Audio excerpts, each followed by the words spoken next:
Chers amis, bonjour et bienvenue dans ce nouveau petit podcast. Je voulais, dans ce podcast d'aujourd'hui, vous parler d'un concept qui est un concept que j'avais évoqué une fois par mail, je pense, qui s'appelle l'étape suivante. Ça doit être sur mon blog aussi. Enfin bon, je vous mets les liens dans la description comme d'habitude. Et dans ce truc, j'expliquais voilà comment est-ce que je travaillais au quotidien. Et je vous ai dit dans un podcast, dans le dernier podcast, que pour cette année, eh bien, j'allais me concentrer sur les actions à effectuer. Il y a beaucoup de gens qui ont confondu les actions à effectuer et les étapes.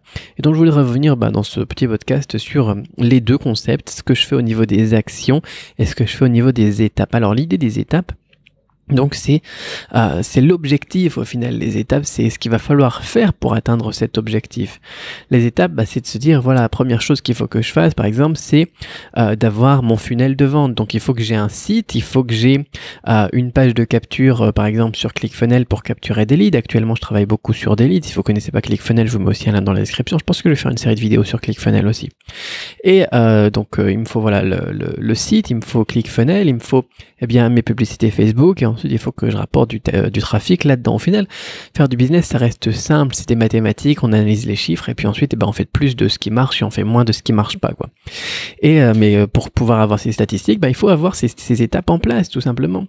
Et l'idée est donc dans les étapes, il faut pas confondre les étapes aussi, parce qu'il y a beaucoup de gens qui me disent oui mais Cédric, comment est-ce que je vais faire pour gérer les retours clients, alors qu'ils n'ont pas encore de site en place, pas encore de ClickFunnels, pas encore de page de capture, pas encore de liste email, pas encore de pub Facebook ou rien du tout, quoi. Et ils sont en train de réfléchir à l'étape 32, comment est-ce que je vais faire pour les retours clients. Il y a certaines étapes, il faut pas s'en inquiéter maintenant, il faut prioriser un petit peu tout ça. Et il y a aussi beaucoup de gens d'ailleurs qui attendent le bon moment pour se lancer ou que tout soit fini, mais n'oubliez pas que l'idée c'est quand même d'avancer toujours sur ces étapes et de faire ce travail quotidien chaque jour, un petit peu comme un comment est-ce qu'on dit, un CEO, comme un fondateur d'entreprise, comme un entrepreneur tout simplement. Au final on apprend sur le tas. J'avais vu une citation en anglais, je pense, qui disait voilà, CEO, c'est le seul métier où il faut le faire pour le devenir, quoi. C'est pas quelque chose qu'on apprend.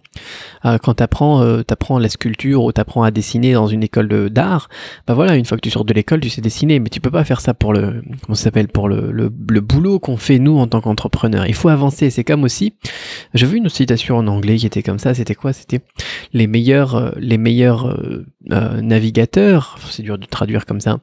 Les meilleurs navigateurs, c'est ceux c'est pas ceux qui ont vogué sur des mers calmes. Voilà, il faut effectivement rencontrer les problèmes et puis les traiter un à la fois. Les retours clients, ça sera quelque chose qui fera partie de cette logique-là. Bien évidemment, on peut pas lancer la pub Facebook sans avoir un site non plus. Il faut pas non plus faire des conneries dans ce genre-là, quoi. Il faut avoir quelque chose en place et il faut se lancer assez rapidement et ensuite traiter les problèmes comme ils viennent. Que ça soit, j'ai des gens aussi, c'est pareil, t'as beaucoup de gens qui se disent oui, mais comment est-ce que je fais le jour où je dois payer des taxes ou des impôts, etc. Mais c'est pas grave au final, parce que quand tu commences à faire rentrer des sous, tu peux engager des gens. Moi, je paye des gens pour ça, je paye des gens pour la compta, je paye des gens pour traiter mes emails et répondre aux problèmes clients, je paye des gens pour faire mes graphismes, voilà, parce que le truc tourne, quoi. Et au final, ce sur quoi je travaille au quotidien, c'est à trouver des solutions aux petits problèmes qu'on rencontre comme ça sur la route en avançant. Mais il faut avancer, il faut foncer, bien évidemment. Parfois, on recule de 2 pas pour réavancer de 5 pas ensuite, mais il faut avancer. Voilà, comme un entrepreneur, comme un navigateur, voilà. Donc les étapes, il faut pas les confondre. L'étape 32, on s'en fout un petit peu. Donc les premières étapes, c'est d'avoir une boutique. Pour ça, on a déjà bossé beaucoup là-dessus. La deuxième étape, c'est d'avoir une logique au niveau de votre marketing. Là, moi, sur la formation Quick Start, la nouvelle formation Quick Start, on va vraiment s'orienter sur tout ce qui est long terme, stratégie, email marketing, etc. Là, moi, toutes les pubs que j'ai qui tournent, c'est de la capture d'email au final, de la capture de lead avec ClickFunnels. C'est pour ça que je vous parlais de ClickFunnels et que je vais vous en remettre une couche. Et je vous ferai peut-être une formation gratuite sur YouTube pour je sais pas moi, la validation de produits ou quelque chose. Voilà. Et une fois que vous avez tout ça en place, que vous avez travaillé sur les étapes essentielles, vous allez devoir faire une activité quotidienne pour faire avancer les choses. Alors pour l'instant, si vous n'avez pas encore de boutique, votre activité quotidienne, c'est avancer chaque jour sur avoir une boutique potable. Voilà, tout simplement. Et ensuite, quand vous avez une boutique potable, ça va être de travailler chaque jour sur votre page de capture d'email ou de capture de, pas forcément des emails, mais on avait travaillé aussi beaucoup sur du retargeting, donc capture de trafic que vous allez retargeter. Si vous avez déjà ça, eh bien vous allez travailler sur l'étape suivante, c'est-à-dire eh bien la publicité Facebook ou la publicité AdWords ou bien alors les Instagram. Moi je suis beaucoup sur Instagram aussi, je pense que 2018-2019 on va beaucoup être sur Instagram. Et Facebook d'ailleurs a pris un tournant il n'y a pas longtemps sur, comment ça s'appelle, sur mettre moins en valeur les entreprises et mettre plus en valeur la famille et tout ça, mais par contre si vous travaillez sur une marque perso ou quelque chose qui touche bien une audience, sur Instagram, vous avez un reach qui est énorme. Donc travaillez aussi sur Instagram. Mais là aussi c'est pareil, voilà, travaillez un petit peu chaque jour sur les actions à faire. Faites un post à 3 posts. Voilà. Là j'ai analysé des boutiques aussi. J'ai fait un concours sur Instagram justement. J'ai analysé des boutiques des 2 premiers gagnants du concours que j'avais organisé. Et on voit sur Instagram, il y a 1, 2 ou 3 photos maximum sur les boutiques que j'ai checkées là. Et du coup, les gens ils vont visiter, je sais pas moi, les réseaux sociaux, Facebook, Instagram, pour se rassurer un petit peu, pour voir un petit peu comment ça tourne le business, pour voir un petit peu s'il y a des photos, des produits, des clients, etc. Et on arrive sur un truc où il y a rien, quoi. Voilà. Et pourtant, c'est une action à faire tous les jours. Envoyer une photo, ça prend 5 minutes, mais il faut le faire tous les jours, tout simplement. Et ça, c'est pas quelque chose, c'est quelque chose, voilà, sur lequel on peut vraiment avoir du pouvoir. On peut le faire tous les jours, on peut augmenter sa portée tous les jours, on peut augmenter son nombre d'abonnés tous les jours en travaillant un petit peu, en faisant une petite action. Bien évidemment, voilà, et si vous vous concentrez sur seulement le chiffre d'affaires et que vous regardez est-ce qu'il a évolué, est-ce qu'il n'a pas évolué, c'est pas une action concrète. Tandis que de travailler comme ça sur Instagram tous les jours, ça c'est quelque chose qui va faire changer les choses. Voilà. Donc moi je travaille sur ça, je travaille sur les pubs Facebook, je travaille sur tous les jours, je travaille sur une petite action pour alimenter maintenant moi mes différents funnels de vente. Comment on appelle ça en français? Des entonnoirs de vente. Beaucoup de Français qui appellent ça des tunnels de vente. C'est un peu con parce qu'en fait on perd des pourcentages à chaque palier de conversion, et si on oublie de travailler sur ça en pensant que c'est juste un tunnel, voilà, on va se concentrer juste sur aucune des étapes et des points de conversion qui font que c'est un entonnoir.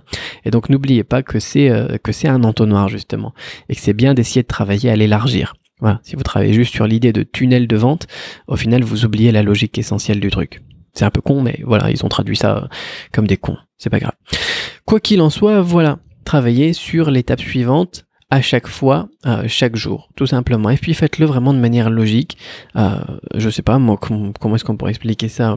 Bossez d'abord sur votre page de vente, ensuite bossez sur votre page principale de votre boutique, ensuite bossez sur votre page, faites une étape à la fois tout simplement. Quelle sera l'étape suivante pour votre client, votre page de capture d'email et votre email que les gens vont recevoir. Ensuite bossez sur votre série d'emails automatisés que les gens vont recevoir. Moi j'ai 2 ou 3 business là sur lesquels j'automatise tous les envois d'emails. Les gens ils reçoivent soit un mail par jour, soit un mail tous les 3 jours.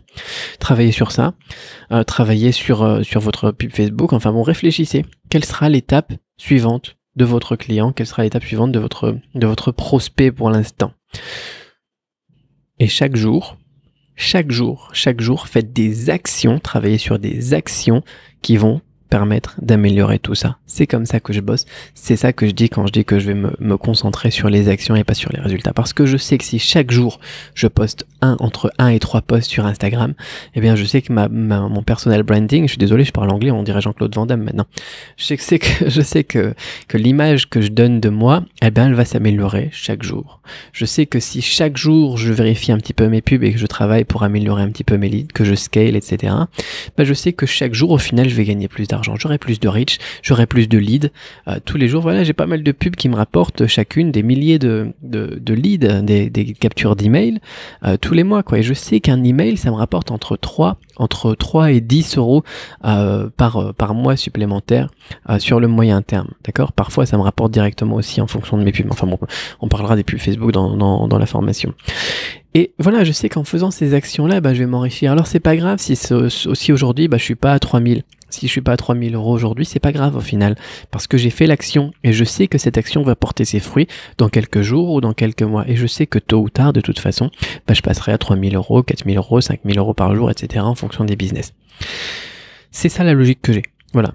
Pensez-y, réfléchissez aux étapes, oubliez le perfectionnisme surtout parce que comme je vous dis, on est des navigateurs, un bateau il peut jamais avancer tout droit. Ça, il faut le voir comme ça, il faut vraiment voir ça comme un bateau. Ça, c'est une image qui est très bien. On va perdre le cap. Et on doit toujours réorienter le cap. Un bateau, c'est comme ça. Donc c'est pas grave, ça sera jamais parfait. Mais l'important, c'est que vous partiez, vous vous mettiez en route, que vous soyez dans la bonne direction, que vous recadriez au fur et à mesure. Mais vous pouvez pas le faire en vous disant je vais attendre que tout soit parfait, je vais attendre que mon bateau ça soit un avion, parce que ça c'est pas possible. C'est très philosophique ça. Voilà pour l'idée, pour la logique, pour la façon dont je vois le business. Je vous souhaite énormément de succès dans votre mise en place de votre plan d'action pour 2018. Et n'oubliez pas, je vous mets tous les liens dans la description pour rejoindre la formation, pour découvrir ClickFunnels si vous ne connaissiez pas, ce qui m'étonnerait, pour voir le lien aussi d'un autre blog, comment est-ce qu'on dit ça, un article de blog, un blog post, j'allais dire. Vraiment, c'est complètement Jean-Claude Van Damme. Un autre article de blog sur lequel j'avais parlé aussi de la manière de travailler l'étape suivante du point de vue du client. Et puis, on se retrouve très vite pour un autre podcast. À bientôt. Bye bye.